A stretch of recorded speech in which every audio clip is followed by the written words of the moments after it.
I recently read the book Peak: How to Master Almost Anything by authors Anders Ericsson and Robert Poole. I picked up this book knowing that Anders Ericsson was the fellow who came up with the 10,000 hours to mastery rule. But it turns out the 10,000 hour rule isn't a rule at all. In fact, simply doing something for hours and hours is no guarantee that you'll improve. Anders says that doctors who have practiced for 20 years are no better than doctors who've been practicing for 5 years if they feel they've reached a level of acceptable performance. In fact, Anders says, those who believe that their skills are good enough and choose to go on autopilot are actually worse in the absence of deliberate practice.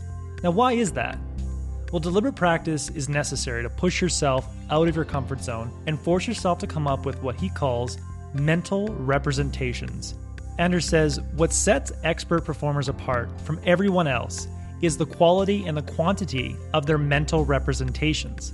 Through years of practice, they develop highly complex and sophisticated representations of the various situations they are likely to encounter in their fields. For example, look at grandmaster chess players. They are all able to play entire games of chess blindfolded. In fact, the world champion between 1927 and 1935 could play 32 games of chess simultaneously while blindfolded. To do so, he had to hold the entire chessboard in his memory and move pieces around in his mind, trying various lines of play. Rock climbers are able to visualize and experience each movement that they're about to make before they attempt to climb up a rock face. Golfers are able to condense an entire string of complex movements that make up the golf swing and replicate and represent that swing with a single thought or feeling. Masters have achieved mastery because they've come up with effective mental representations that allow them to recreate entire experiences in their mind, accurately predict long sequences of events in their domain, and condense large amounts of information into seemingly simple mental representations. These mental representations take on the form of words, images, and feelings. Anders Ericsson says that, more than anything else, mental representations explain the difference in performance between novices and experts. So what exactly is this deliberate practice Anders talks of, and how does it force us to come up with these sophisticated mental representations of our craft? The best place to look is at a study that Anders did early in his 30-year career studying expert performers. Anders recruited an undergraduate student from Carnegie Mellon University named Steve Falloon to come in to his office multiple times a week for 1 hour at a time to listen to a string of random digits and repeat them back to him using only his working memory, his short-term memory.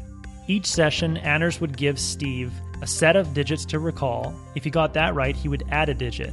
If he got it wrong, he would take off 2 digits. So he'd go from 6 to 7 to 8. If he got 8 wrong, he'd go back to 6 to 7. So that way he was always operating on the boundary between what he could and couldn't do. After about 4 sessions, Steve got to the point where he could reliably recite 7 digits. And many studies had shown that the capacity of human short-term memory was about 7 units of information. Now at that point, Steve tried to improve beyond 7 digits.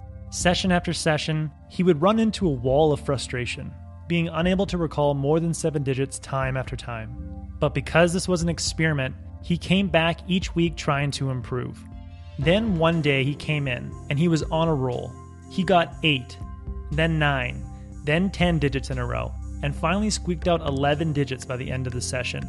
This pattern of progress, hitting a perceived limit to his abilities, experiencing prolonged frustration, and then having a breakthrough, happened over and over again. It happened at 22 digits, 34 digits, and all the way up. After 200 sessions, Steve could recall 82 digits. 82. That's 75 more than what was considered possible at the time. And he did this by activating what Anders would later call the 4 components of purposeful practice. First, he had a well-defined specific goal. His short-term targets were extremely obvious. If he was able to recall 13 digits, he knew his next goal was 14. Second, his practice sessions were intense periods of undistracted focus. For an hour, all he would focus on was trying to remember digits. Third, he received feedback after each attempt. In other words, his feedback was immediate and easy to understand. He either got it right or he didn't. And lastly, he was constantly being pushed outside of his comfort zone by operating just on the edge of his abilities. and he frequently made mistakes. He would move up one, move up another, but then go back two if he failed. The structured approach of purposeful practice forced Steve's mind to come up with creative mental representations. The intense focus and the repeated discomfort basically conditioned his mind to believe that he didn't come up with a creative insight, he would continue to suffer. And since the mind is very resourceful, it was only a matter of time before he would have a creative breakthrough. He creatively came up with a way of seeing the numbers attached to branches of a tree. This was a mental representation to condense and simplify incoming information. He had to be frustrated enough to come up with a creative solution to get past his barriers. At 7 digits, he discovered a way to see 4 digits as a single unit. At 22 digits, he was able to mentally group 6 digits as a single unit. In other words, his limits were a technique issue, not an effort issue. After the experiment with Steve, Anders started another experiment with a guy named Dario, Steve's friend. This time, Anders had Steve teach Dario his method for encoding digits. With this head start, Dario was able to improve much quicker than Steve had. He got to 20 digits in only a few sessions, all because he was able to adopt Steve's mental representations. But beyond that point, Dario didn't find Steve's techniques that effective, so he had to come up with some of his own. But with that head start and with that framework to work on, Dario was able to recall 100 digits in his short-term memory. Anders Ericsson has found this to be the formula for deliberate practice: purposeful practice methods plus expert coaching. With this combination, you get the perfect formula for improvement. So if you're sick of putting in the hours and not improving at your craft, turn your time into a series of deliberate practice sessions like Steve Falloon experienced, and push yourself to discover new mental representations. At the end of the day, simply doing does not mean you're improving. Mastery is not just about putting in 10,000 hours. It's about 10,000 hours of deliberate practice. Anders says the right sort of practice carried out over a significant period of time leads to improvement. Nothing else will. That was a core message that I gathered from Peak. The book is written by the foremost expert on peak performance, and if you want to discover how far your abilities can go, I highly recommend picking up a copy of this book.